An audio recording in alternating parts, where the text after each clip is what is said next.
This video contains strong language. Viewers' discretion is advised.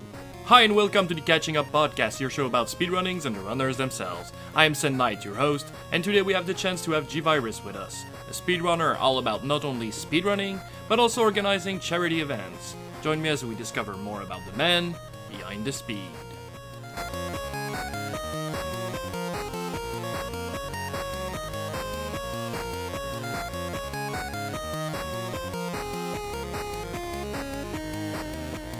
I got into PC gaming when I was really young as well. Okay. Having those little DOS custom GUI where you would press A and it would take you to Windows, and then you could boot your games. Yeah. Talking about Windows 3.1, Yep.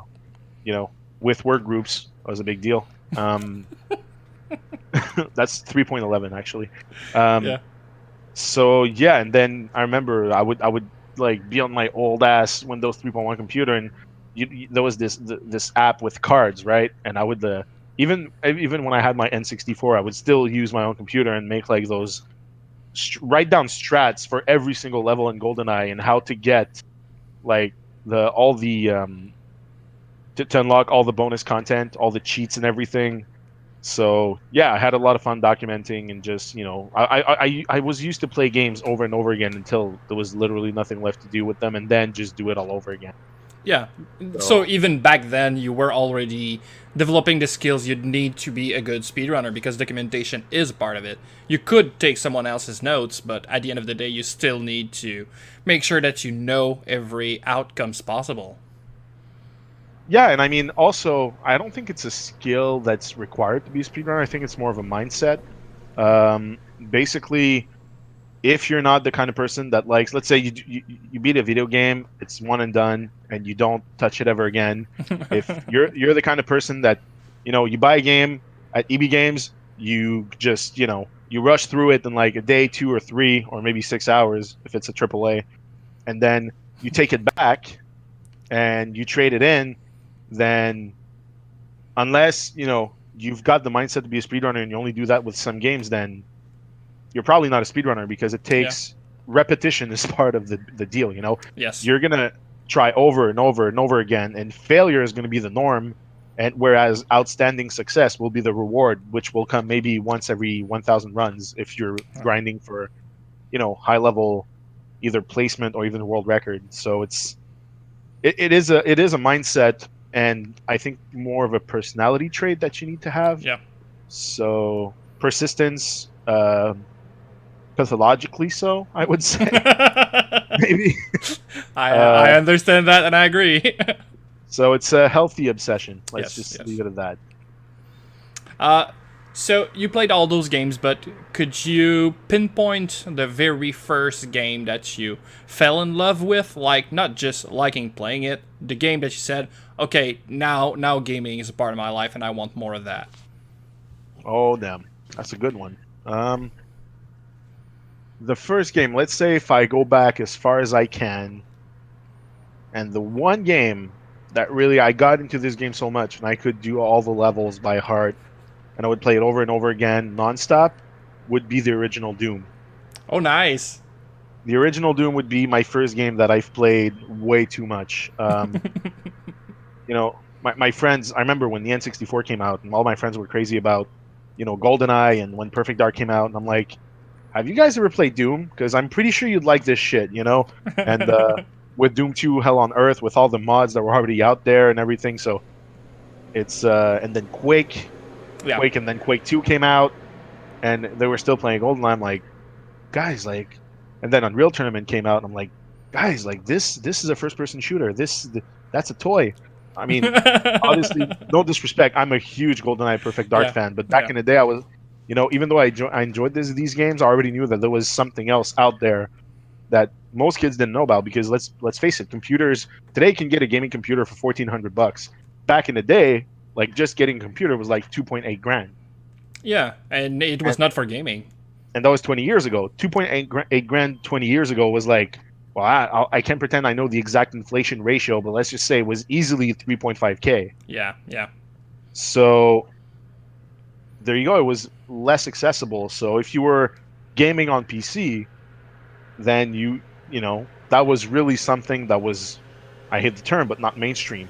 Yeah, I agree. I got a PC early on, like maybe earlier than most of my friends back then, and I did play those games when they came out, and it was a lot of fun. But like you said, it was kind of hard. Like I couldn't have found a community. I didn't have internet at that time, and most of my friends didn't own a computer, so I was playing mostly alone. I did enjoy Doom, but I think that what's fun in Doom is exactly the speedrunning part of it, and it was a really big speed game when internet came around.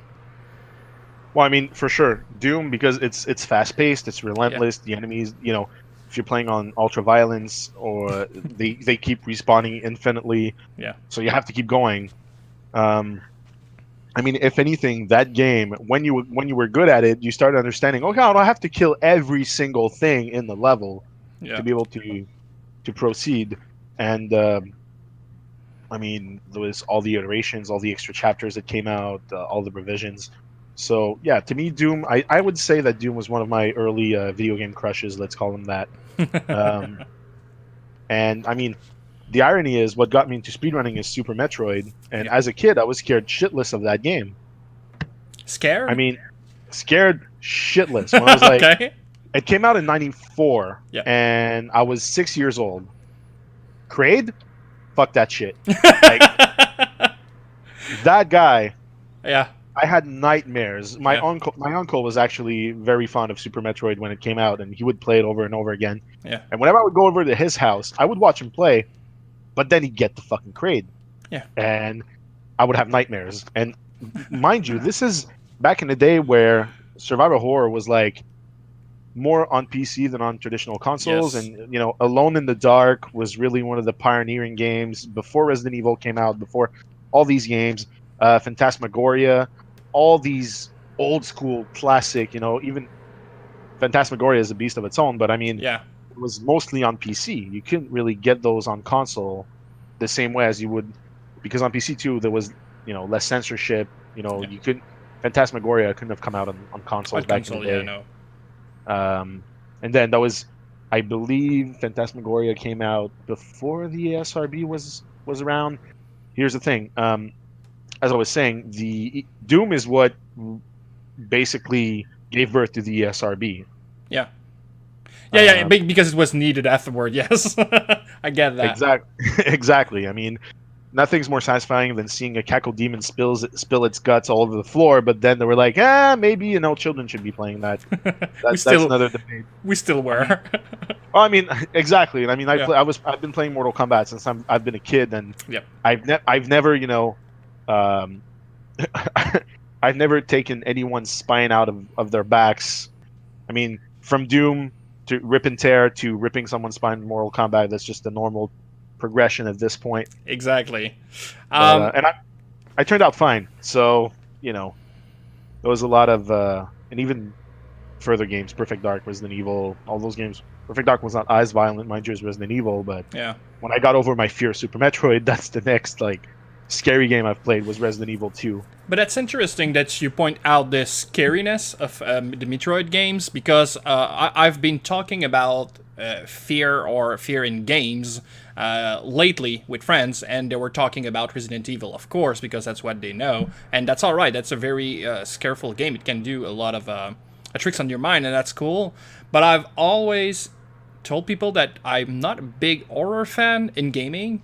But there's always a few games that I think do the horror genre or the fear genre very well, and I always name Super Metroid, and people are like, Metroid? As in scary? Like, what are you even talking about? I'm like, have you ever listened to the soundtrack of this game when you're playing? This is crazy. My imagination is way stronger than anything that somebody can write. And you can write the most fearful story you can think of, and I'm sure my imagination is 10 times as powerful as that. Just put me in a very strange ambiance, very strange sound set, like just noises, and let me do the rest. I mean, one game that comes to mind when you're saying this would be Silent Hill 3. Yeah, exactly. Because that game, okay, there's some graphically disturbing content. I mean, technically, I don't know, like the cult leader at the end of the game pukes out God's fetus and then eats it or something like that. So, yeah, I mean, there's that's very graphic, very explicit in its execution. But Yeah. when you're walking through the hospital, whether it's in the nightmare dimension or the regular one, when you can't see, it's not when you see the grotesque like mannequin figures or all that stuff. It's the sounds. Yeah. They're wet. They sound wet, like metal, like rusty. Like you can't identify. You've never heard this. You will never hear this. Yes. Hopefully in your life. So you can't really, you can't really put your finger. What am I hearing?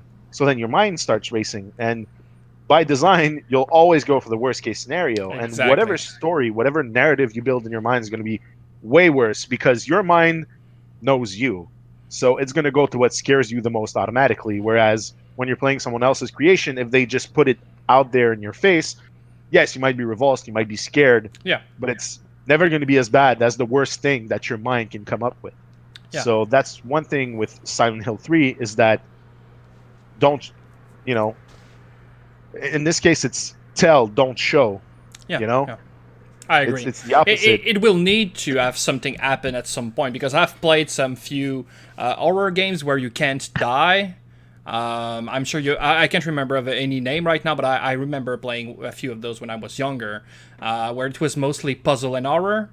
And the time you realize that you can't really die, or you only can die in scripted situation, like you don't do this puzzle as fast as you should do it, the fear just stops. Like I won't be stressed at all, even though there will be all the sounds and everything, and I will have built up a scenario in which I'm really scared, and then I'll realize that and it will be all gone. So it needs that something needs to happen at some point. You need to be in real danger, but yeah, just show me a little bit. Yeah. Sorry. Exactly. Well, one thing that there's the Resident Evil 2 remake that's going to be coming out soon, right? Yeah. In early January. Yeah. Or end of January. And one thing that they're going to include in the game is the option to play with or without the typewriters and the ink ribbons. I'm going to play with the ink ribbons. That mechanic, even though it's outdated, even though it might be archaic, it just adds so much tension. Yeah. Because there's the fact that you could... it's not really fear in this case, it's stress, but you're getting stressed out that if you die, you lose all this progression, all these items. So... that was adding a level of tension that with checkpoints, it's kind of lost, in my opinion. So I'm glad they're bringing that back with the remake, which I'm absolutely looking forward to. I mean, my name, my handle is GVirus. Yeah. So, like I said, big Resident Evil 2 fan. Big shout outs to William Birkin. But yeah, honestly, that's something that I was really glad to read that they were going to bring that back. Now, and you mentioned Super Metroid, and everyone's actually surprised. They shouldn't be, especially when you consider that let's say the first Metroid game. First off, you don't know that Samus is a woman until the very end of the game. Yes. And then, one of the bosses is named Ridley. So now, I don't know if you're aware of this, but all of these things are actually tributes to the Alien series. Yeah. Namely, the first Alien movie. Ridley is named after Ridley Scott, the director of the first Alien movie.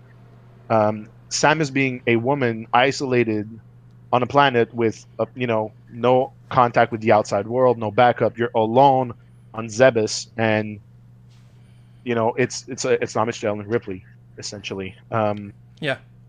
So there's that, and then when you move to Super Metroid, like you said, it's the setting, the atmosphere. You're on an alien planet. You don't have backup. You start out the game and you're really weak. You don't have your upgrades. You explore the space station. You can die unless you fail the escape sequence, which, let's be honest, if you fail the escape sequence because, you drop the controller for a minute and a half. Yeah. But still, and the storytelling, with the intro, with what they're telling you through, in this case, it's show, don't tell, and it's perfectly executed. Exactly.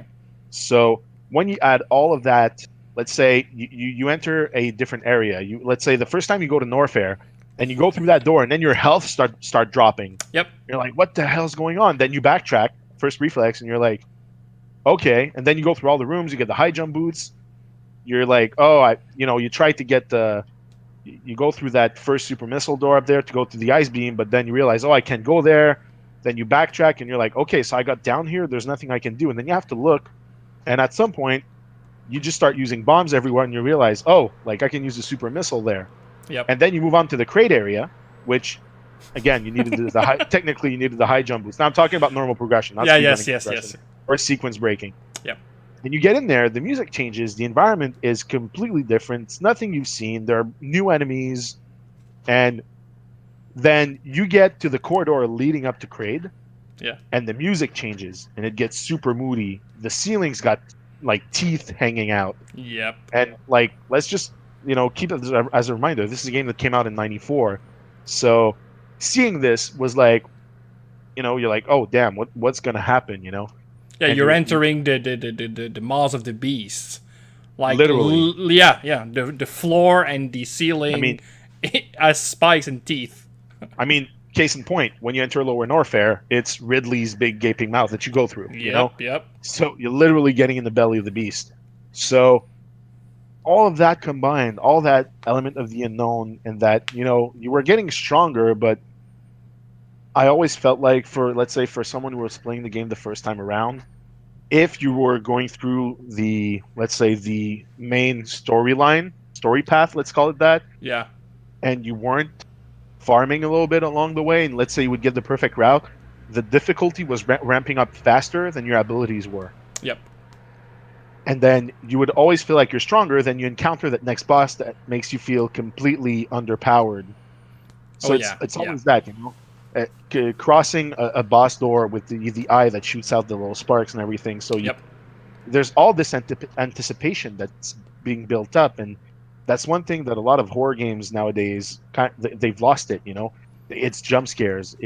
That's one thing about Resident Evil 7 that's great, is that it creeps up on you. You don't know when any member of the Baker family is going to show up. The Baker father was one of my favorite characters in the whole game, especially that sequence when he just comes out the wall.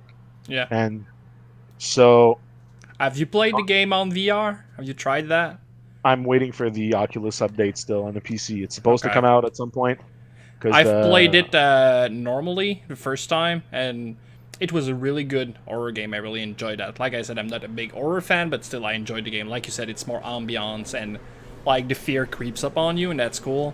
I really enjoyed that, and then I played it on VR, and I could not get past the first sequence.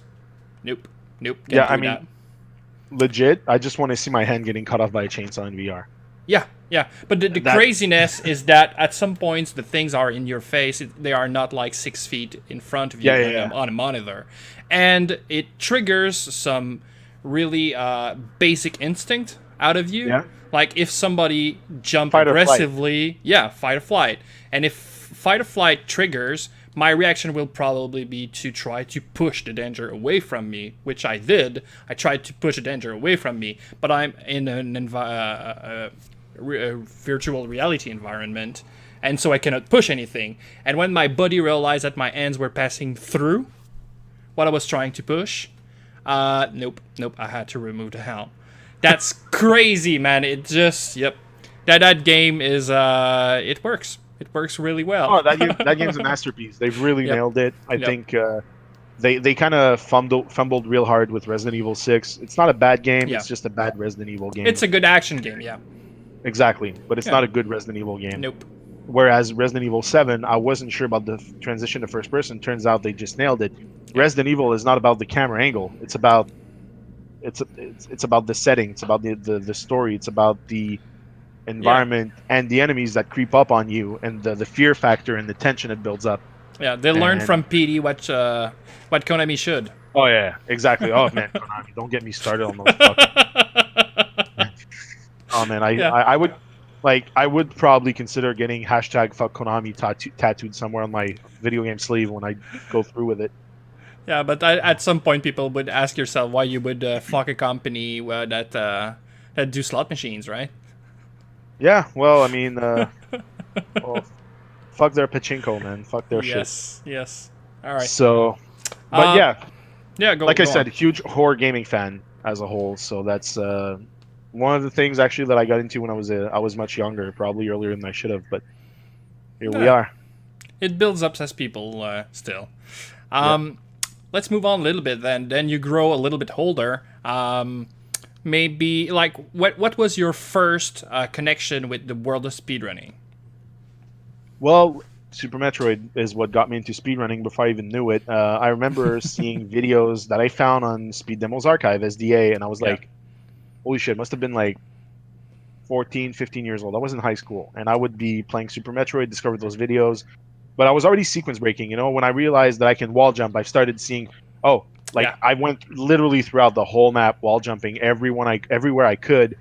And then watching videos, I learned about knockball. I learned about a bunch of speed tech, and I started playing with that tech. And at some point, I got below an hour, and I would beat the game. I would wake up in the morning, do my routine, breakfast and whatnot.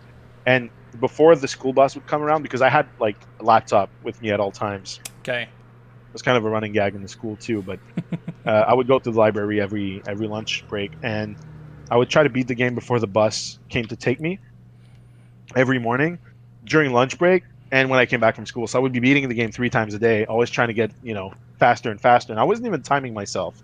Like I would just look at my watch, let's say, and Yeah, start at noon, and then it's you know, a quarter past. Like, yeah, okay, yeah, I understand. So you would get a rough estimate of how much time it took you, but you wouldn't get it to the second. I wasn't timing myself per se, Yeah, but yeah. that's what I was doing. And then, I would say I stopped that for maybe a year or two. I was still playing video games, but I had for a couple of years. I always liked multiplayer shooters. I mean, I've been playing Counter-Strike since back in the day. You had to install it over Half-Life as a mod using the World Opponent Network to connect to servers. Yeah. And damn, I'm old. So there was Counter-Strike. I played Counter-Strike a lot. Serious Sam early on. I've been doing LAN parties since I'm like 13 years old. Okay, yeah. Invite a bunch of friends over, and we just pretty much monopolize the whole frickin' house and use every single surface where we could just put a computer on and power extensions, network cables all over the place. It was, it was ghetto, but it was fun. Yeah, but And, it was what we did too. We were playing mostly Warcraft 3, but yeah, if you could put 25 computers in a room, then you would do it, even though you couldn't and make chairs into the room. You would just stand up or be like crumpled between 2 computers, and that's not even a problem. Let's do that. Oh yeah, I would some LAN parties. I had to lie down like underneath the living room table. My computer was little on the ground, so I was like this, just playing. Get you on that. Oh yeah. So, and then I don't know. I think I discovered Twitch in 2012, 2013, somewhere around that. And I just started streaming, and I was streaming Super Metroid pretty much exclusively. The odd game here and there, left and right, but I was mostly speedrunning Super Metroid. Yes. And I was starting to get a good following and everything, but to me, it was just, I started using Twitch because I wanted to start submitting to the leaderboards for deartier.com, which is the website for Super Metroid leaderboards. Yeah. And I realized that, hey, you know what? I could just use Twitch. They have a highlight feature. I can be streaming. Then I just highlight my run and I can submit it. I don't have to encode it. I don't have to do nothing. It's super simple. Yes, but then exactly. People started showing up on my channel, and I'm like, started talking to people, building a small community. Many of whom are still, friends. I'm friends with today, and we still talk. So it started from there. I didn't start streaming because I wanted to stream. I started streaming because I was lazy. Essentially, work smart, don't work hard. Exactly. It's efficiency, not laziness. Yes.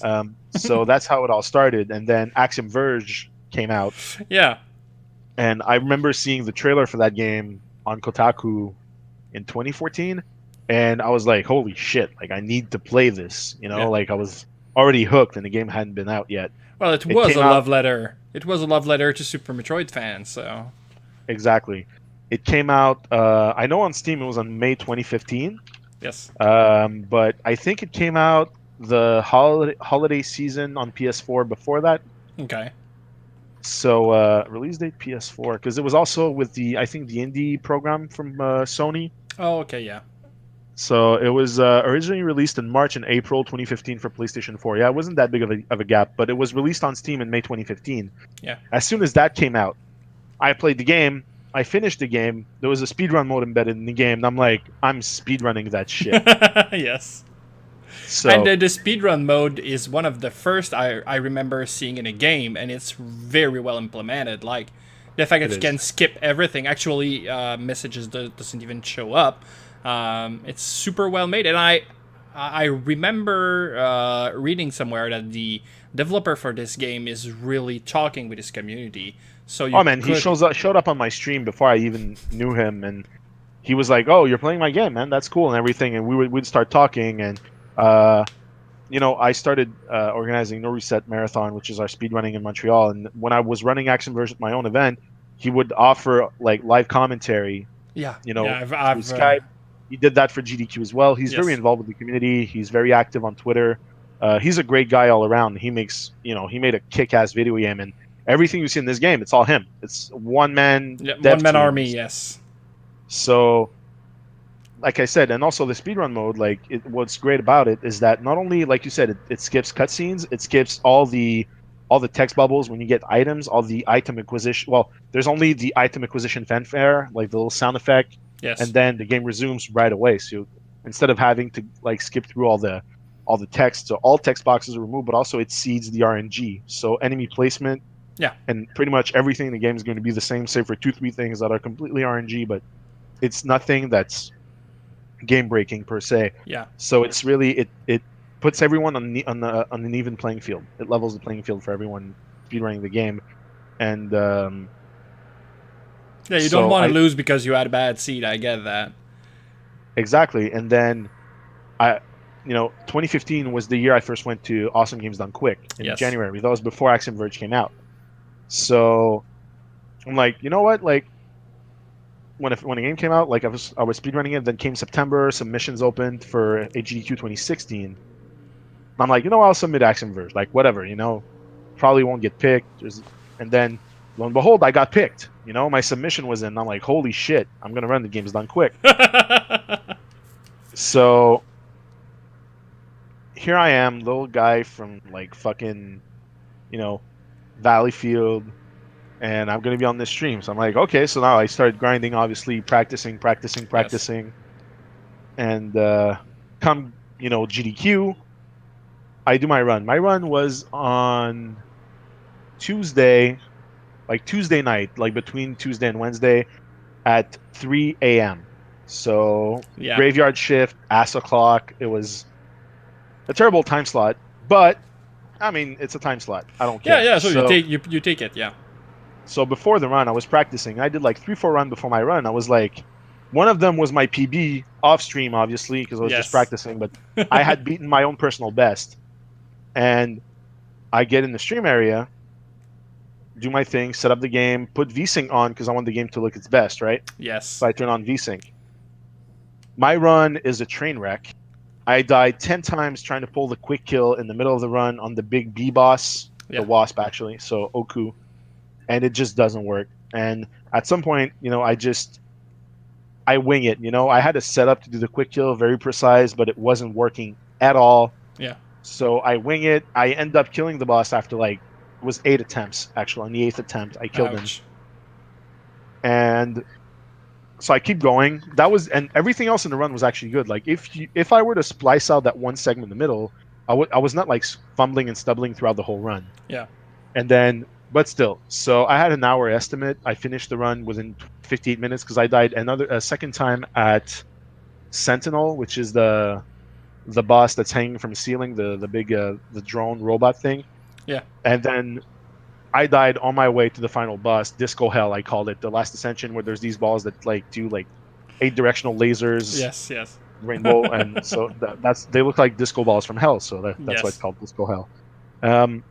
And then I finished my run, 58 something, I don't remember, and I'm inconsolable.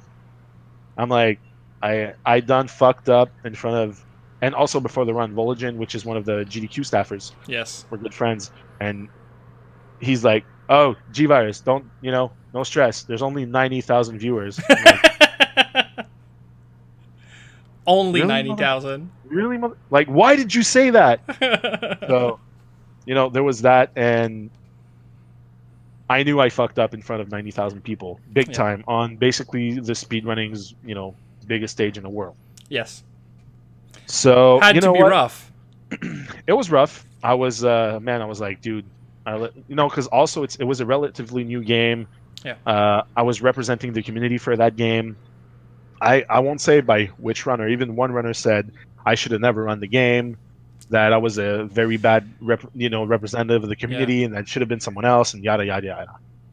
Fast forward 4 months later, I'm still speedrunning the game, and me and my friend, it was Ryan, who's I think on speedrun.com. I think he's the runner-up for world record, if I'm not mistaken, because Wow. the world record was broken this morning, actually. This morning? This morning. Wow. Yeah, Bluey Lewis is the world record holder right now. Nice. What's his time? Oh, wait, on speedrun.com, okay, it's not a. I had to run to verify on speedrun.com. I'm like, wait, did he like beat the world record again? So if I go on the leaderboards right now for Axiom Verge, yeah, Ryan is the runner-up. Nice. They're actually 8 seconds apart. Wow. No, not even 6 seconds apart. So yeah, and me and Ryan, I was coaching Ryan, helping his time. Now he's much better than I am. But so the student has surpassed the master, and Nice. so we're comparing our runs, and at some point, I was comparing his run with mine. I'm like, hey man, like you're running speedrun mode, yeah, right? He's like, yeah. I'm like, okay, then why is this guy in this room there when I go in this room? It's He's there not. on mine. Yeah. So we check everything, and then I don't know why, but it just clicked. So I start doing some tests on my rig. Turn VSync on. Enemies in the same place as his. Turn VSync off. It's where it should be. I tried to do the quick kill with VSync on. It does not work. I tried to do the quick kill with VSync off. First try. And it was following the pattern and everything. So I'm like, and then we did some more, we looked into it and everything. So here's what VSync does for Axiom Verge on PC. So first of all, enemy placement gets changed in a lot of rooms. Yeah. Change the seed. Not even the seed. Oh, it It's doesn't even just change the seed. not the seed, because a lot of the stuff is consistent. Okay. It's just that for whatever reason, in some rooms it changes. When you're and this game, you're very low on health throughout the whole run because you skip a bunch of shit. Yeah. So it makes a huge difference when the enemies aren't where they're supposed to be. So there's that. Enemy placement changes. There's a gun to corrupt both enemies and tiles in this game called Yes. the Address Disruptor. Corruption time is 50% longer, give or take. Okay. And when I do the quick kill, I have to corrupt the enemies, because when I corrupt them, they turn into bombs, which I use in turn to one-shot the boss. Yes. I've seen that. So I would try to corrupt them, do my setup. It was not working because they were getting corrupt, but way later, Slower, and they would actually touch me, would throw everything off balance, and everything. So that, and we also realized that it reduces, I think, by 50% as well, the damage for the red coat, which is the last upgrade you get, where you Yes. dash, and it's basically that game's crew attack. Yeah. And we use that on the 2 final bosses. And for Sentinel, it's stupid. The drill, we also discovered the drill is slower with VSync on. So Okay. it just, you don't want to play with VSync on. So No advantages whatsoever.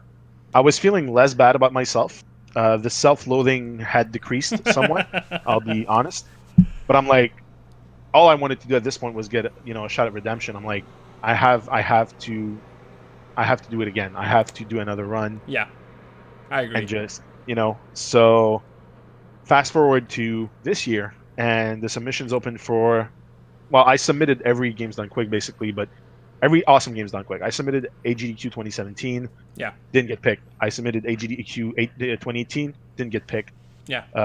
Also note that games you rarely get picked, like if they're not one of the classics, one of the speedrunning royalty games, as I call them. Yeah. Like, Super Metroid or what. Even Super Metroid was benched last year. Anyway. Yep. I remember that. Yeah, I don't get that, but it's their show, their decision. Still love Yes. them. But here's the thing. I submitted, didn't get paid. And then I'm like, you know what, I'll submit for Summer Games Done Quick 2018. Never been to an SGDQ. Yeah. I want to go, let's fucking do it. I get picked. And honestly, part of me was thinking, I'm like, man, I did so fucking terribly, in 2016 that, they're never gonna pick me again. But Yeah. I spoke with Volgen. He's like, it was really a matter of timing. It was not about you. It was about the game itself. We wanted to bring it back in a good way, and it was just a perfect fit for SGDQ. And I was at 6 p.m. or 7 p.m. on Monday, which is prime time. Which is prime time, yes. So, and I was closing off the indie block. Yep. And handing it over to the Mega Man block. So it was a really, really good spot. And yes. So I practice. I try to practice, but now here's the irony. I've started, and I'm going to get to that in a couple of minutes. But ever since I've started my own speedrunning marathon project called No Reset Speedruns. Yeah. For a lot of reasons that I'll disclose a little bit later. But now, yeah, we'll talk about that later. Yeah. The irony is that ever since I've started organizing speedrunning events, I don't have time to speedrun myself. Or I have much less time. So I got there actually way early because the only way I could get a room, because the hotel room booking was it was a complete mess. A lot of people double and triple booking rooms, holding them back. It was just bullshit. Okay. So I got a room at the full rate, not even the discounted GDQ rate, and I had to take it from the Wednesday to the following Tuesday. It was 11 nights. Okay. I couldn't just take it for, let's say, the week and the day before and after. So I had to book 2-3 extra days just to make it, which I did. And so I get there on Wednesday, go to my room, I start streaming on my laptop, I start practicing. I was not having it, I was already stressing out.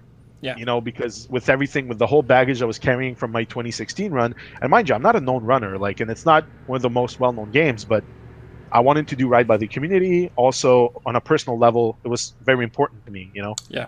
You had a grudge. You had a fight to fight. Exactly. It was my Rocky, quite literally. So, and I practiced, and then at some point, Voligen, I asked him, because I saw him when I went to check in the first day. And I asked him, dude, do you want to be back on my couch for my Axiom speedrun? He's like, yeah, sure, dude. Do you want to practice commentary? So what we did for 3 days in a row before my run, because like I said, it was on Monday. So me and him in a practice room. The first 2 runs that we did, I was the one commentating just to bring him back into it. Yeah. Giving him the information. And then for the other runs that I was doing, also was a practice run for me, not just for commentary, obviously. Exactly. But we were commentating as if we were on stage, live. Okay, nice. It was so even doing the fake claps and the fake, that was great. And I was actually doing it in the public, the casual room, no, the public practice room. Yeah. So that there was people all around and kind of really trying to put yourself in. It's never the same as being on stage, mind you, but as close as you can get. Yeah, exactly.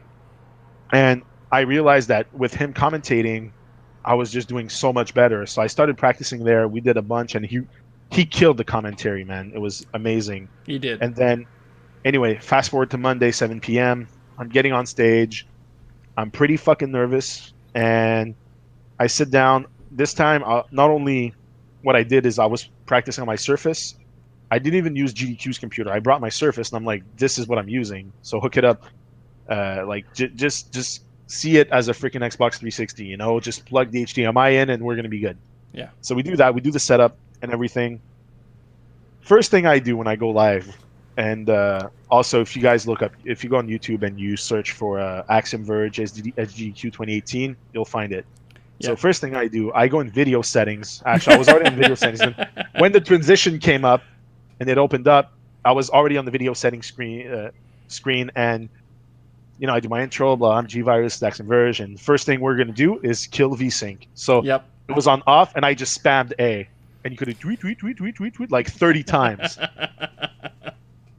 And I'm like, yep, so first casualty of the run, VSync, it's dead. So now we can carry on. And Voligen killed it, man, on the commentary. And, I was just complimenting what he was saying here and there, but I really could focus entirely on the game. And I had one goal, because my best time is 36:56. It's subtle, right? Yeah, right. I like the fact that it's subtle in the background, Yeah. So write it like you stole it. Anyway, so what the hell is it? Yeah, so I was complimenting what he was saying. Yeah. and my goal. And you had one that's where goal, exactly. I had one goal, exactly. Yeah, sorry, yeah, I sorry. kind of lost the No, thread no. here, but That's I had normal. one goal, and that was basically to get a sub 40-minute run, Nice.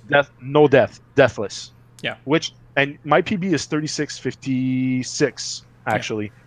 And so it was, but for a marathon setting also, I had safe strats. Yeah, exactly. So it'll be a little bit longer. Yeah, sure. Exactly, and I did, I think, 39:50 Nice. on a final timer, deathless. And here's the thing: on my way to where I was dying a bunch of times, I didn't choke, but basically I had to do a safety save, and that cost me like 25 seconds. But it was not a death, which would have cost me like 2 minutes. Exactly. Easy. Yeah. So it was the right call to make, and it didn't like people didn't even like people who knew they knew, but it was handled smoothly, I think. And yeah. But the game is stressful in the beginning because you have to do, if I remember correctly, a very big death warp. So in the beginning, you cannot even safety save. Nope, not at all. That because the first 18 minutes, pretty much, give or take 17 to 18 minutes. Yeah. Until you get to the address disruptor level 2, you cannot use any save points, because what you do, you get that item, then you save and quit, and you go back, because in speedrun mode you can do save warps that way. Yeah. And then it's actually 39:50 confirmed. And so once you get back, then you skip the grapple, you skip a boss, you skip a bunch of shit. Yeah. And I remember that your shoulder and your face changed when that part was done. Really? I didn't notice. Look at it again. That's really interesting. Like, there was some kind of a, okay, that's out of the way, let's move on. Yeah, and, exactly. And you didn't even die, so it was like not necessarily a problem neither there or later on in the run, but like it usually isn't. But in this case, it's also, 140,000 viewers. yeah, that was prime time. So, it was prime time, and I was surprised actually. A lot of people were looking forward to it for many reasons, because Axiom it's actually quite well known by the community at large. Now, yeah, because it's an amazing game. It's one of the best Metroidvanias ever made. Yeah, and the history behind the game. But a lot of people came in to either see me, prevail or crash and burn again. So, I mean, hey, everyone loves a good redemption story, right? So yes. The whole narrative that was behind, this guy, he really he screwed up his last runs. I want to see how he does this time. Yes. And that was actually apparently a crowd, crowd pleaser, a crowd drawer. So yeah, you have a strong personality, so that's fun to watch. Yeah, I mean, it was a wonderful experience. Again, even the first time, like, mind you, it was a great experience. Just it was bittersweet, to say the least. Yeah. But this you this probably went tougher on yourself, and maybe some people in your community did than you actually. That people who watched it did, because I don't know you, so I didn't have at that time like some kind of sympathy because you were a friend. We are not. And I do remember your first run where you, like you said, crash and burn, and I don't remember saying to myself like, oh, he did not do the community proud, or that was a bad run. I just remember that the game was harsh on you, and I think that most people did have this kind of view. It was not like mocking the runner for not being like successful. I remember a run, like, it didn't feel like it was necessarily your fault, and maybe I'm wrong in this, but I do remember a run I've watched where somebody did the one of the Castlevania blindfolded. It was Symphony of the Night, and his controller broke, and he did like lose, I don't know, maybe half an hour, which was really horrible to watch, because he was trying to do a trick to duplicate an item to sell for money, if I remember correctly. And it was not fun to watch, let's be honest, but I didn't feel like he was creating content that wasn't good and that it was his problem. I just remember him being in a tough spot. And I'm not really sure that he did recover, because when he did realize that his controller was broken, he did continue with a new controller, and he did a few mistakes that he wasn't making before that. So I guess it was tough on himself at that time. But even at that point, even though right now it's him that is just maybe off his game, I don't remember feeling like it was a problem. It was just a tough run. I mean, that's one thing about me that people who know me will say. Yeah, I'm probably my harshest critic. Yeah, probably. In everything that I do. So, yeah, I'm a perfectionist, and I don't half-ass anything. If I start doing something, I go 100%. I don't do it at all, Yeah, and I will notice all the little fucking things, all the yeah, little details that. And let's to give you an idea. Even rewatching my GQ 2018 run, I could see what I was like, oh, that you could have done better. That you could have done better. yeah. Although all speedrunners do that when they rewatch a Sure. run, but so That's the right mindset, and mind yeah, you, yeah. I'm not telling you that you shouldn't be too harsh on yourself. That's how you improve in some kind of a way. If you're just like, oh, that's a good run, I won't learn anything from it. That's not the right way. But I'm just saying that sometimes we just push ourselves, not push ourselves, but we put ourselves more on our shoulder than we should. Like, it's not as if you did something wrong the first time, but you did do something right the second time. Exactly, and also, so in retrospect, that's what I was getting to. Yeah, Um, sorry.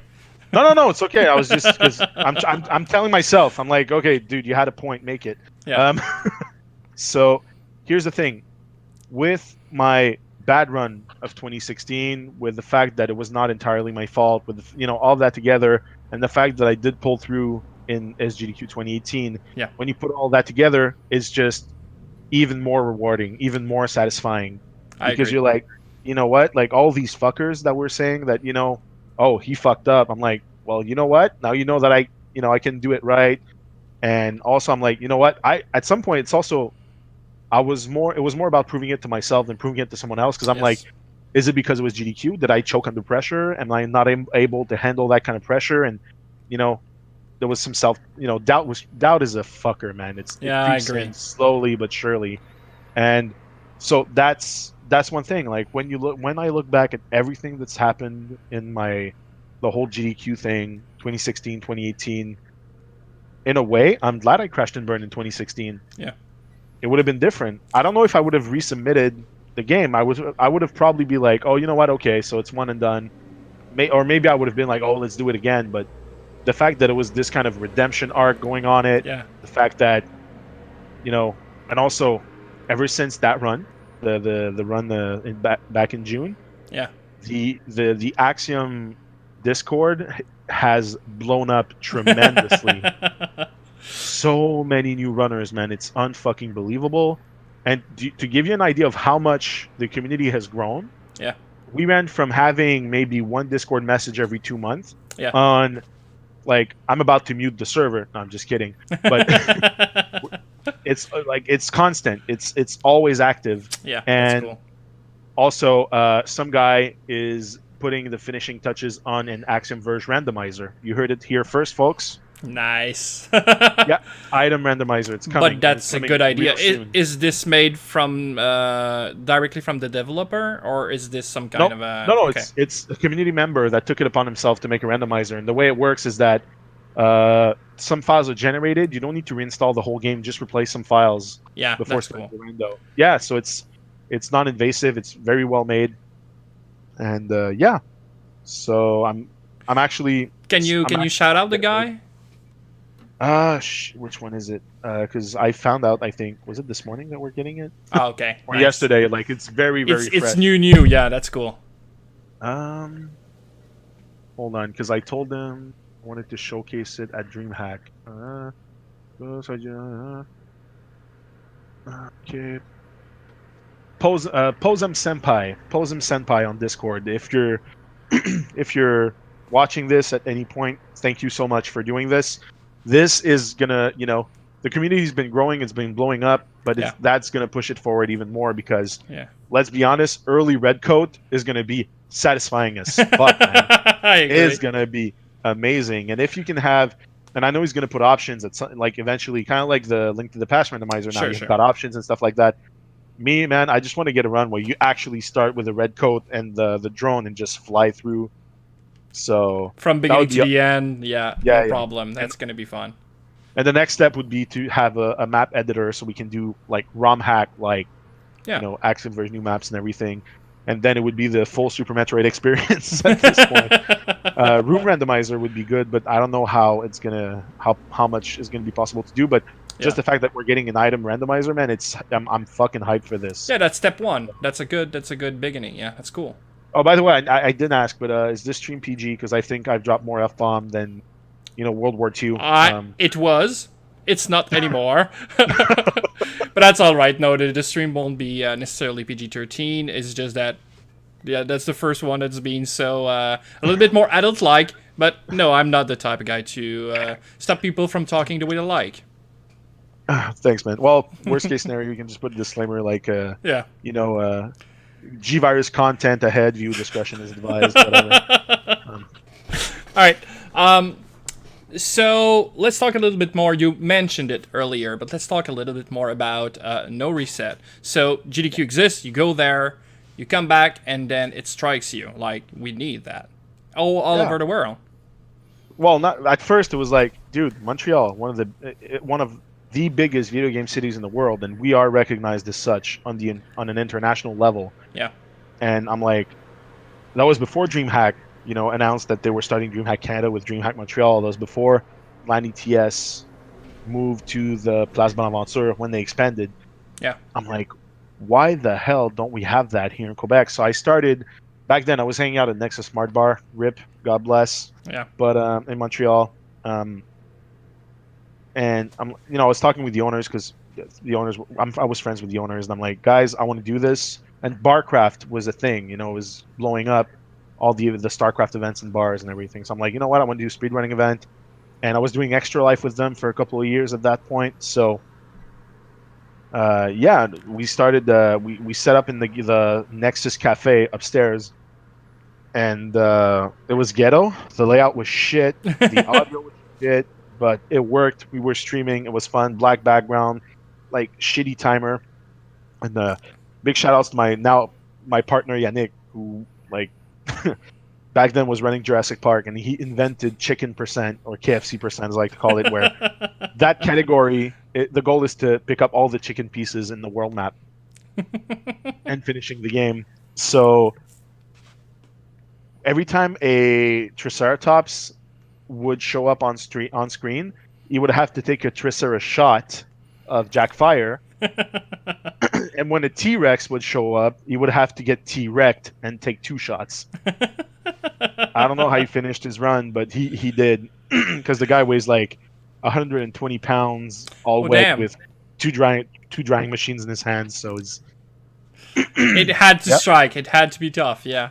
Oh yeah, that was tough times. So we went from there, and then the week before actually doing this, I got the confirmation from LAN ETS that they would want us at the Plasma Monster, because they were looking for more community content and more, And so I announced at what I called then the mini no reset at Nexus Cafe that we would be at LAN ETS, and it started from there. It was just 12 runners at a cafe one evening,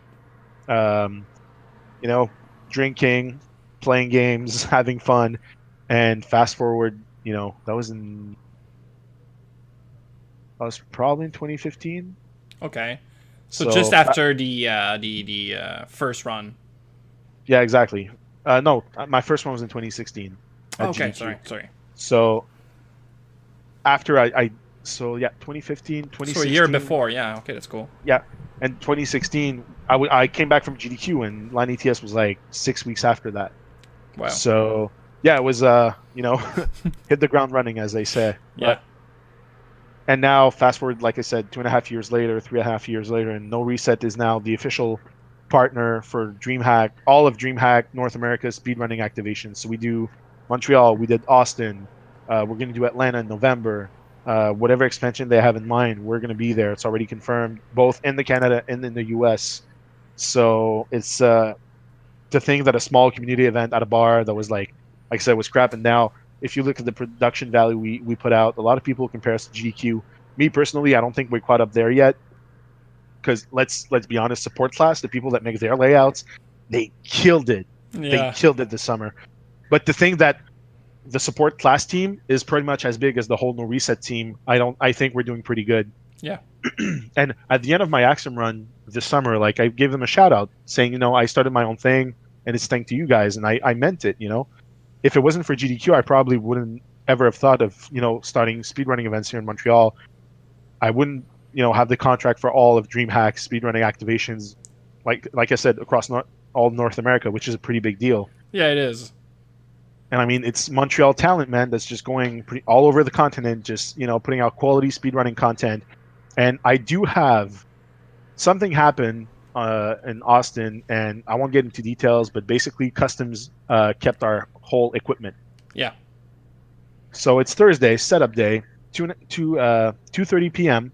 And DreamHack's like, okay, so Customs is not releasing your equipment on time. What do we do now?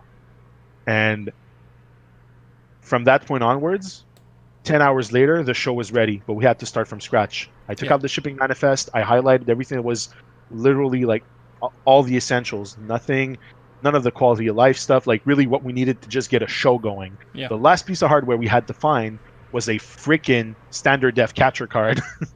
DreamHack had all the Elgato HD60s in the world, all the HDMI, but Composite, holy shit, that was tough to find. And it was one of the runners, actually. Big shout outs to 40 Watt Range, who graciously lent us his card for the whole event.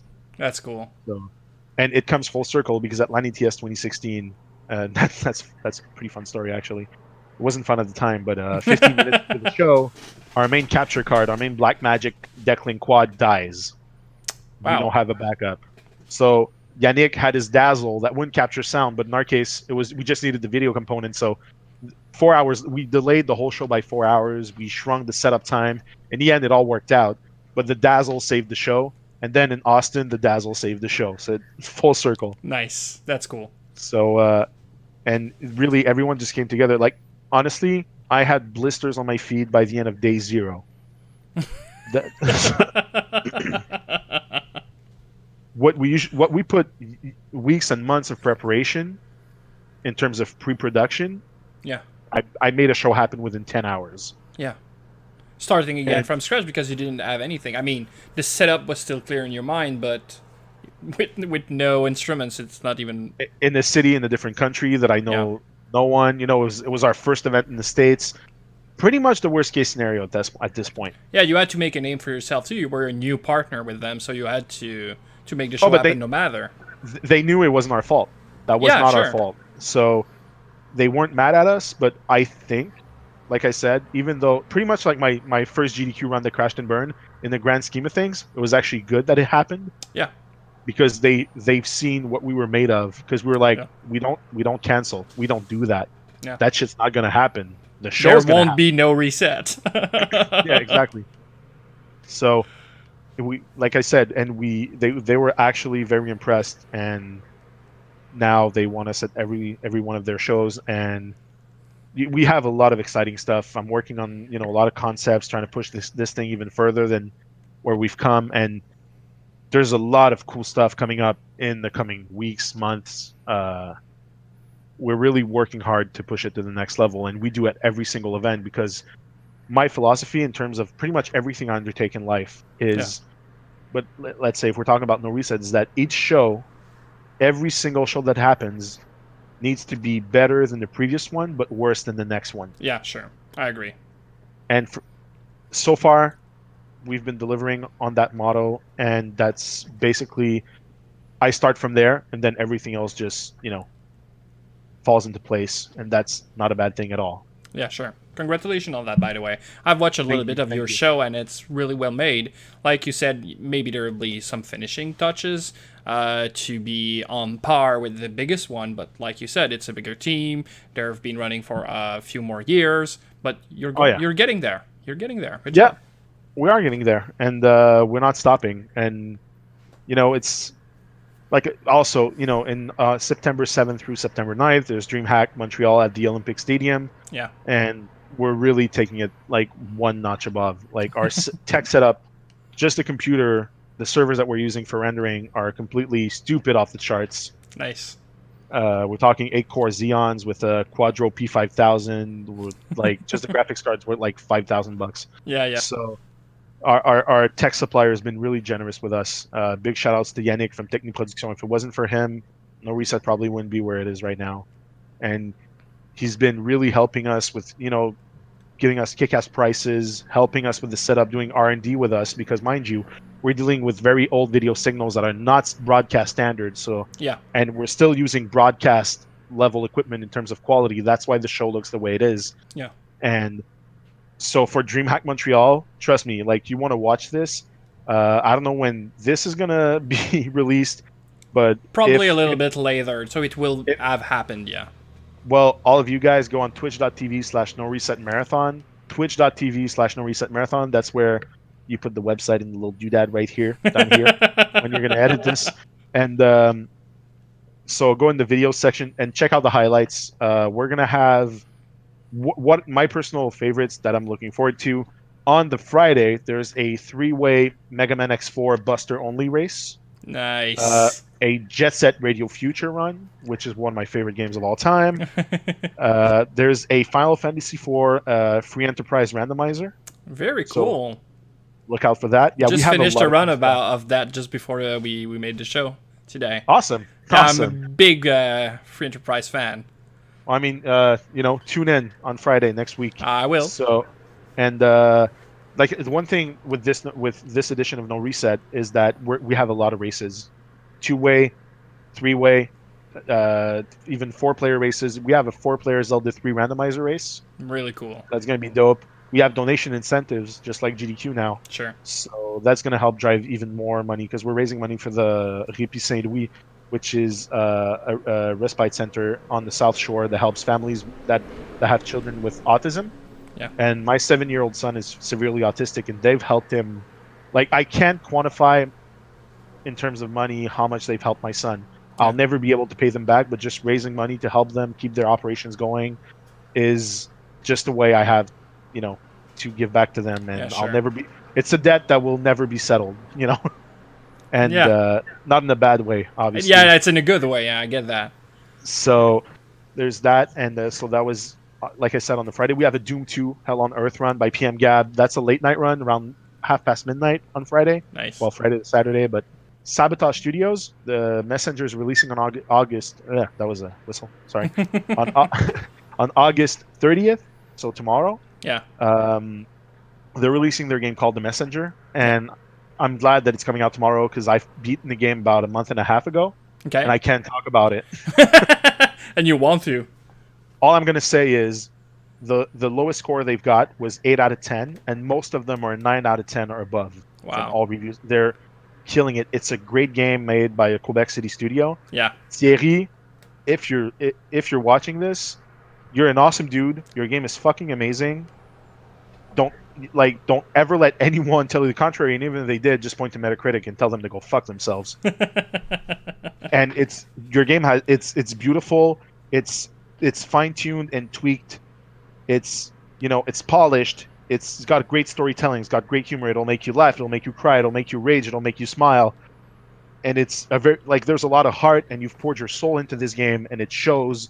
And for that, my friend, I'm honored and glad I was able to play it before everyone else. And guys, go buy this fucking game. It's a tribute to Ninja Gaiden, and all I'm gonna say, there's time travel involved, and that's all I'm gonna say. So just the go game buy is it. called The Messenger, right? The Messenger, yeah. And it's gonna be on Steam.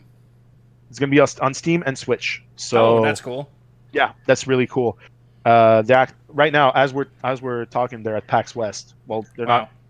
So they're in PAX West. It's Seattle, right? Yeah, they're in Seattle right now, as we speak, getting ready for PAX West, and it's crazy. It's crazy how good this game is, and like I said, it comes from a genuine place of someone who loves video games and who played Ninja Gaiden as a kid, and whose dream was to make his own Ninja Gaiden-like game as he grew up, and he finally realized that dream, and that dream turns out to be one hell of a fine game. So, yeah, that was my.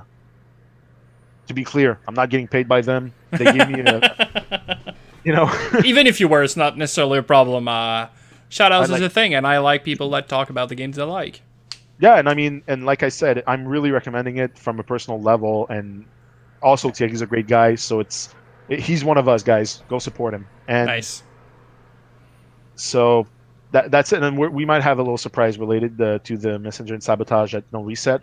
Who knows? Nice. Because they're one of our sponsors. We're sponsored by HyperX, which is our biggest deal that we've closed so far. So that's something that we're really proud of. It's taking it to the next step, because that's one thing. These shows, man, they're crazy expensive to produce. Yeah, sure. It's stupid crazy, and so far, like, because the way some people ask me, like, how can you actually afford that? I'm like, well, I mostly pay out of my pocket Yeah, because sure. I've been self-employed for 5 years with my IT business, and I've been blessed that I have the time and the money to be able to, put money in this passion project. Yes. And not gonna lie, the dream would be to make a living out of this. I'm not there to buy a Maserati anytime soon, but Yeah. if it pays the bills and that's what I can dedicate myself to, then holy shit, even better. Yeah. And And I get so, that it has to be born of passion, because it's the same for me. I mean, this show is not paying any bill, but I have already sunk a little bit of money in this, and right now it's costing money and time, which is less time that I have to work for a living. yeah, But at some point, yeah, of course, anybody would like to live out of this if they can, or have another living that gives them time to do that, like full time without worrying about anything. And I think that you're getting there. That's fun to at least know that even if you're not there yet, you're in a very comfortable position that let uh, you do it. well, me personally, I'm like I said, No Reset has become 50% of my business. Yeah, The other 50% is my IT services side as an IT consultant, and I think one of the things that's made No Reset successful is I've always treated, even though it was a passion project, yeah, from a logistical side of it, from a pure management side of it, I've treated it as a business. yeah, So I think that's part of the reason why it is successful. And a lot of people tell me, they're like, oh, but gee, man, like you've created No Reset, if it wasn't for you, we wouldn't have this. You created this. You made it. I'm like, yes, that's true. Maybe I started it. And that's something that I pretty much say in every post show. And I'm going to keep saying it, yeah. even if it sounds like a broken record, because I believe in it. I'll always believe in it. So maybe because of me, there is no reset. But if it wasn't for everyone else, there would no longer be a no reset. Yeah, sure. Just you on stage, it would be nothing. So we There need has to be runners and staffers and volunteers and and everything in between. volunteers. Yeah, sure. So and so yeah, I mean it's great that I'm able to um, actually stop like we're starting to break even, which is a great thing. Wow. And yeah, and at this point, sky's the limit. You know what I Yeah. mean? It's just I'm getting contacted by organizations in Toronto for festivals and even Vancouver. I'm in talks with someone from Halifax, so that's the next step. I want to go out west Yeah. and take this on a national level. It's already technical and international level, but to me, North America is just one big country. Yeah. Save for, anyways, I'm not gonna get into politics, but screw Agent Orange. So, and like I said, it's just seeing all, and also like we're much smaller than GDQ, obviously. Sure. But what's good about that, and our approach is very different. So that's why like we're not competition, and they've even hosted us and promoted our shows as well. Yeah. So they're actually they're good peoples, and Yeah, they are. and also some people sometimes they give us way too much shit. I'm like, well, if you know better, just start doing your own damn fucking show. Yeah. Sometimes they're like, oh, but look at the budget and everything. I'm like, yeah, they're working year long on that thing. Yeah. Yeah, they're getting paid. Yeah, they got bills to pay just like everyone else. And a lot of them, they need a job to just keep, they're not Yeah. they're not getting paid like fucking 60K a year, not even like 25K a year. Yeah, no. So, it takes time. It takes dedication. It's like 2 events a year so that like they keep going. Yeah, and as the GQ 6 months between every show is still preparation. They don't start working on that a week before. This Exactly. is a lot of work, and this is a lot of people. Yeah, I agree. I always understand why people get upset about money in a charity thing, because you believe, and you believe justly so, that 100% of the money is going to the organization you represent, and that's normal. But yeah, like you said, people needs to put food on their table too. And Well, not just that, and also the fact that because one of the beef that a lot of people have is the fact that, let's say, Prevent Cancer Foundation, they get a big check to GDQ. I'm like, I don't remember the numbers, but let's say GDQ that gets, let's say 10%. Yeah. Okay. So out of 2.2 million, that's $220,000. Sure. If you've got 20 staff, how much is that per staff? Yeah, nothing. Well, not nothing, but yeah. For how That's much preparation it is, it's not a lot. That's just labor. Yeah. They have to pay for the hotel. They have to pay for the tech. They have Yep. to pay for a lot of stuff that goes into this kind of production. Yeah. So in my opinion, a lot of people, they're just talking out of their asses, because yes, it is for charity, but if it wasn't for that, let's say 200, and that's not even close to it. I think they get like 120 or 140. Well, let's say it is 10% for the sake of argument. If it wasn't for that $220,000, PCF wouldn't be getting 2.2 million on the other side. Yes. And it's So- not as if, like, maybe people think that one person take that checks and pocket it, but it's not like It's not like that, it's not like that. Yeah, sure. and it is public record. So yeah, exactly, mean- exactly. and it's not like they got anything to hide. And that's the thing. It's just. And if But they're talking successful, about money in charity is always going to be a problem for a lot of people. So it's not. yeah, because It's not people surprising. Yeah. I know, but people just don't consider the fact that just because it's for charity, all the suppliers and all the service providers, They're not and doing it for free. Yeah. they're not doing it for free, even if it's for charity. Yes, you'll That's get a discount, not always, mind you. Yeah. And so in the end, so it's just like with No Reset, the way we're going about this, the way we raise the funds and everything goes straight to the charity. The money doesn't even go through our hands at all. Yeah. And we're not taking anything back from the charity, but we're much more focused on sponsorships Yes. and partnerships. Yeah, you and stuff take like your that. money from somewhere else, so the Exactly. donation goes to the cause, and you get money elsewhere. Exactly, Yeah, and that's it. I like that. I like that model.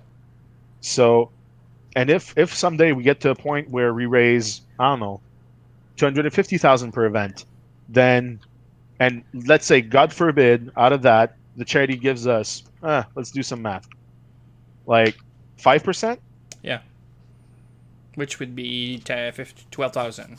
12,500. Yeah. If you were to hire a production company to put out what we put out, the budget would have to be at least 25,000. Yeah. At least. So, That would and be that's half.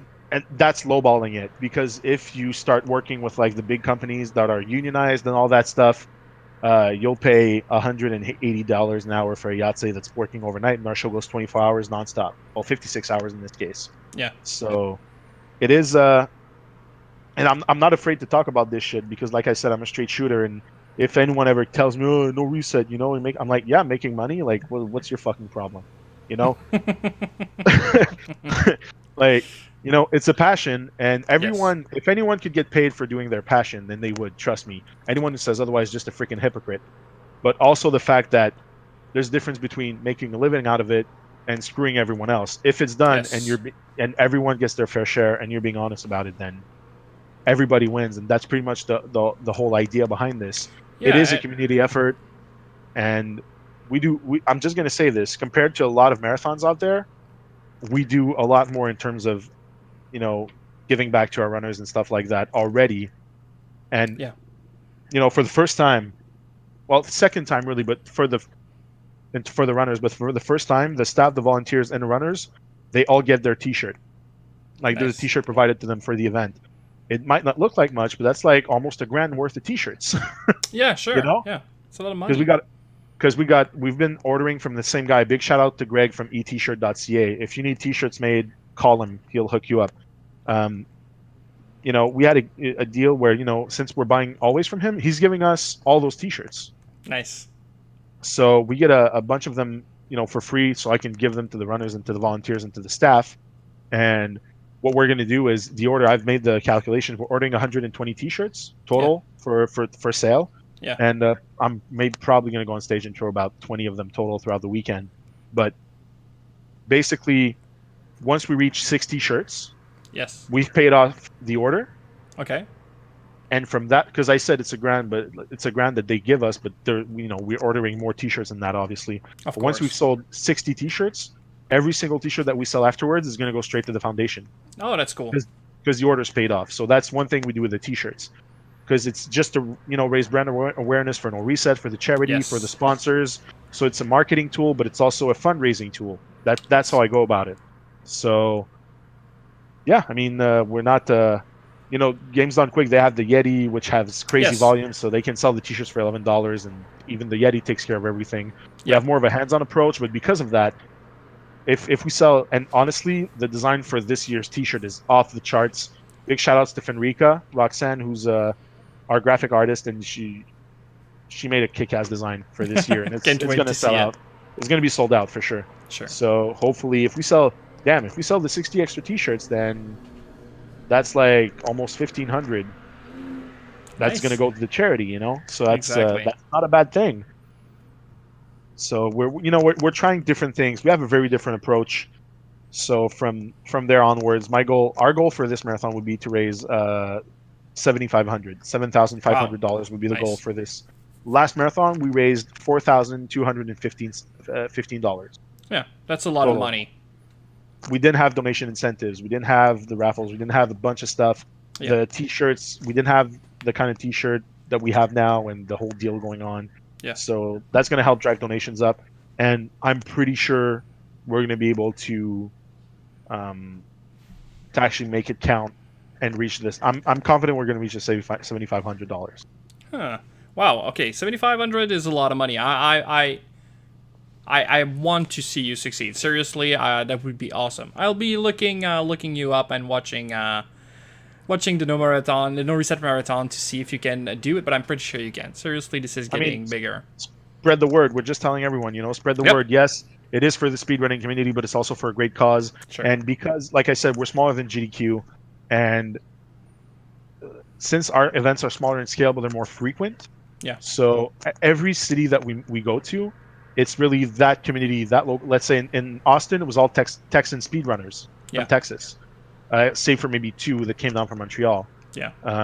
And also it was Child's Play because we actually had a pretty short notice to produce the show. We only had a month and a half start to finish. So, but we didn't have time to set up with the charity and everything. But now we're using Tiltify, which simplifies everything and gives us the donation incentives. So let's say it's going to be that, and let's say we're going to go to Atlanta. I'm looking up a local charity that's in Atlanta that we can raise money for. Yeah. And it's also going to be the Georgia speedrunning community that's going to be there. So it's putting the local spotlight on all the local communities and charities everywhere we go. Yeah, and it's so not it's more as of a if circuit. Yeah, you have been talking about the fact that there was, like you were different from GDQ, and that's cool to differentiate. But like you said, you had a little bit of flack in the beginning that people should do. If they don't like it, they can do whatever they want. And I think people seems to have a wrong approach about this. It's not as if there was no room for like 25 different marathons a year. It's not as if I couldn't watch all of them. I mean, just do what you like. Let's everybody enjoy the marathon they like or the show they like, and I think that's what's really interesting. You do bring something different. You do bring something cool to the table, and like you said, it's not as if it was as if GDQ was a marathon or RPG Limit Break or any other marathons out there. There's place for all of them. Oh yeah, definitely. And Yeah. I wish I could go to every single one of them in person, because I love this shit. Yeah. I live for it almost literally right now. But it is great that there's more marathons coming out. Exactly. And that's my point. And it's just better for speedrunning. More marathons means more speedrunning, means more speedrunners, means bigger community, means speedrunning grows, and that's good for just everyone, And if somebody doesn't like one of the marathons, then don't like it. What can I tell you? I mean, exactly. That's not a problem. And like I said, we're different from GDQ, and not because I go to GDQs. I've been a volunteer for GDQ 3 years in a row. Yeah. I've been both, behind the scenes, in front of it, on the scene itself. Yeah. So that's why maybe I'm a little bit more passionate about people that talk shit when they don't know what they're talking about. Also, the fact that I produce events myself, so I know. And I've told Mike Uyama, I was talking to him on the final day of GDQ actually, and I'm like, props, man, for bringing this all the way here, to where it is right now. Because, I told him I'm in your shoes right now. I know what you've gone through. I know what you're going through. I know. And I hear the criticism and I read it, and I'm like, sometimes people just like to complain about shit they don't know about just because, it makes them cool. It gives them Reddit karma, so. Yeah, because, Mike Uyama did have to deal with a little bit of flack too. Yeah, and that's I didn't get harsh. much flack, really. That's one thing I got to say, though. The community's been behind us, and we didn't get we didn't get unwarranted criticism. And we're open to criticism. We do a post show after 1 month after the event, or 3 weeks, anywhere between three to 4 weeks after the event, we do a stream where people can come on Discord. We have kind of an open line deal going on, and we open a thread on the forum where people can submit like suggestions, concerns, or flat out complaints, which we haven't really gotten. But and then we go through, we filter through it because sometimes it's just trolls, right? So Yeah, sure. but then we bring everything onto a spreadsheet with comments and the whole shebang. We go through everything on stream, me and the other two main No Reset admins. Yeah. And then for the second half of the show, people come on Discord and we bring them on the stream channel and we start talking, kind of like the Ron Fournier, when people call him at like 11 p.m. That's an at night. obscure reference, but I do get it. Yeah. Yeah, I know. That was for you. But so basically, and that's also a big part of our success, is that we've Sure. had some suggestions that didn't come from us. It came from the community itself. Yeah. And we listen, and some we take, some we leave. But in Sure. the end, it's really community driven. We do this for the community. It's for the community, by the community, because we're speedrunners ourselves. Not one member of our staff is not a speedrunner. Yeah, that's Not a cool. single one. So it's great. I mean, I just hope it goes even further. I mean, look, when I look back how far we've come in 2.5 years, then I'm like, oh, let's see what the next 2.5 have in store Yeah, for us. exactly. 5 years in, what it will look like. It'll be probably way farther. Exactly. I don't know how to connect those two sections, but I think we will have to move on to coming back to you a little bit as a runner, but also connect the second segment. We will talk a little bit about... we will actually play a game, which is Link to the Past, in which we will explore a little bit. So I think I'm not giving up too much. But we've talked about... You're such a glitch. Yeah, I'm such a glitch. We've talked a little, of course, about horror games, ambience game. We've talked especially of Metroidvania, Super Metroid especially, but also all the other games you've played. How does Link to the Past connect in all of this? Well, Link to the Past, when I was a kid, I loved that game. And, it's not a Metroidvania, but there are some parallels to be drawn, whereas exploration is a huge part of it. It's a sprawling open world. You get items that allow you to, like, technically on paper, it kind of is a top-down Metroidvania, even though I can't really consider it a Metroidvania, if you ask me. But there are some design elements that connect between the two games, the two genres, really.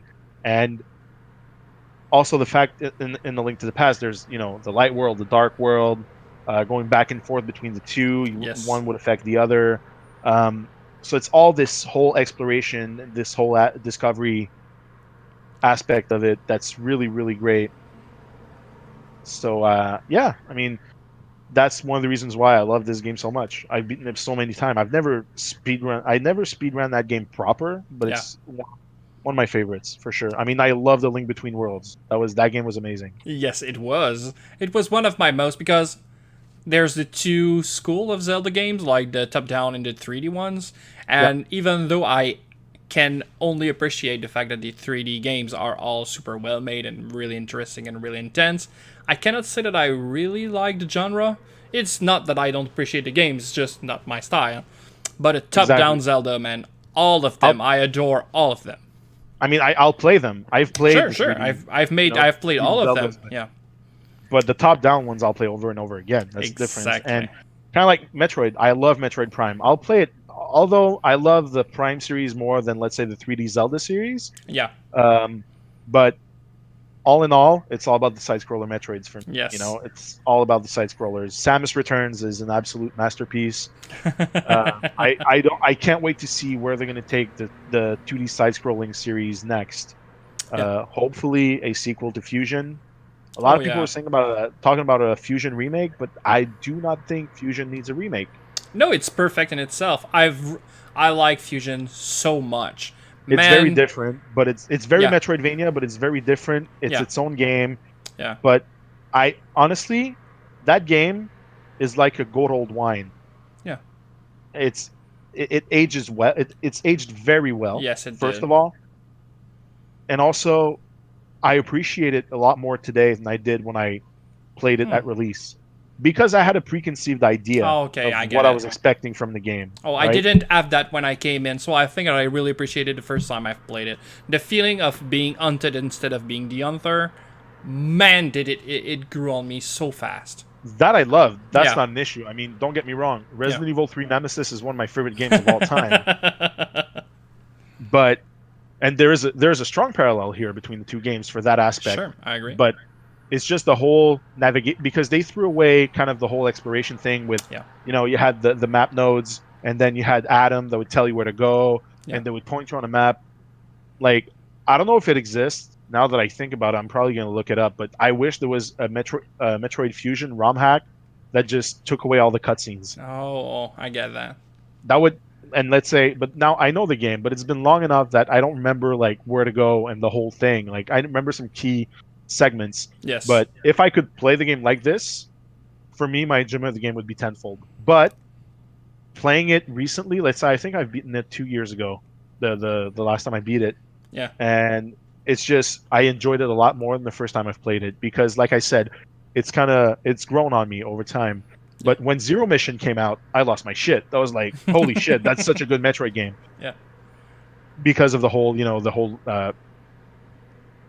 epilogue segment that wasn't the original. The expansion, yeah, exactly. Yeah. So that was a worthy remake as well. Yeah, sure. I agree. So I really want to thank you very much, GVirus, for taking the time to come to the show. That's super appreciated.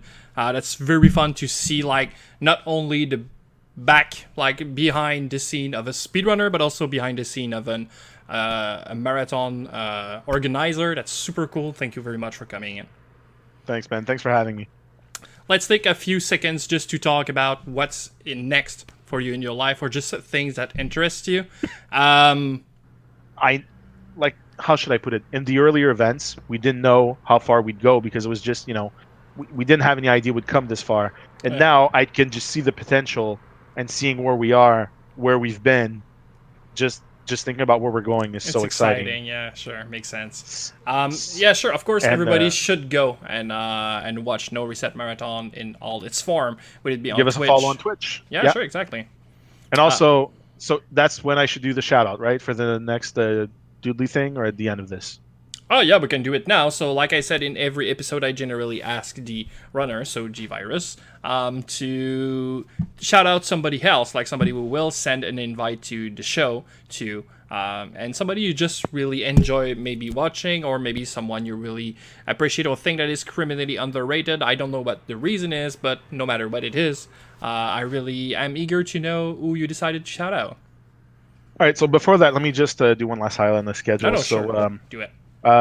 One of my absolute personal favorite games of all time. There's two RPGs that I absolutely worship: Chrono Trigger and Super Mario RPG. Yeah.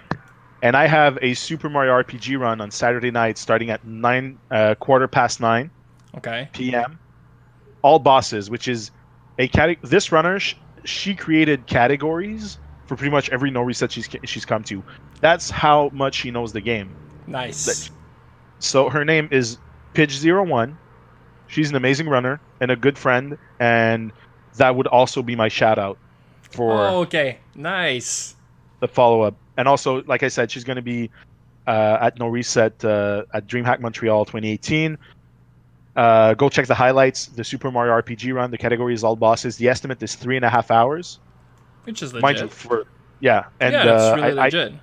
I do believe she's top 5 in a lot of the major categories. And mind you, RPGs are tough to run because it's taxing, Yeah, exactly. You need to know that you will be 4 or 5 hours a day playing exactly one run. Exactly, So Pidge is number 6 actually on any percent. She's second on low level, which is, man, it's a 12-hour run. It is. And there's BQLex. She's second on this one as well, but she's created categories like I think Lani TS. She did most of the stuff.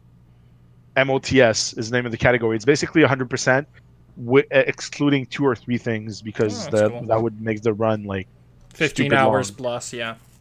Instead of 4.5 hours. And yeah, so it's one of my favorite games of all time. She's a great runner. She's a great person, and it's just every time she shows up, she puts in an amazing run. It's a great crowd pleaser. It's always good for the charity when she's on stream. Nice. So, thanks, Pidge, for being a part of No Reset for quite a while now. And yeah, I mean, hopefully I'll see you on a future episode. I'll make sure to send her a shout out our way and to see if she would be interested in being on the show. I'm pretty sure she would. Oh yeah, that's cool. I'm fairly confident. I'm gonna put my neck on the line here and say that. Don't make me a liar, Pidge. All right. Thank you very much again, GVirus. This was super generous of you to take the time with me today. It was super cool. And let's see. My pleasure, man. Let's see each other on this second part, on the other side of the second part. Yep. Cheers.